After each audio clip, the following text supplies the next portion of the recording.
আজকে আপনাদের দেখাবো কবুতরের লট। আমার ছোট পরিসরে কবুতর পালন করতেছি আমি। আমি একজন উদ্যোক্তা। আমার খামারে আছে দেশি কবুতর।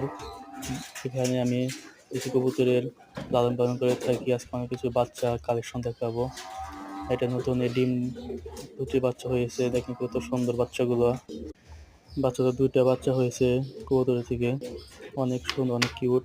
আর একটা থেকে হয়েছে দুইটা, দেখেন দুইটাই সাদা, অনেক কিউট লাগতেছে সবাই। দেখেন আর একটা কবুতরে তিনটে ডিম দিছে আমার, আর একটা কবুতরে একটি কবুতর তিনটা ডিম দিয়েছে, দুইটা বাচ্চা ফুটছে। এটা হচ্ছে তিনটা ডিম দেওয়া কবুতর। আর মনে হচ্ছে ডিম দিবে, ডিম বাচ্চা করবে, প্রস্তুতি নিতেছে তারা। সবাই আমার চ্যানেলকে সাপোর্ট করবেন, সবাই সাবস্ক্রাইব এবং লাইক করে দেবেন ইনশাআল্লাহ। আলহামদুলিল্লাহ।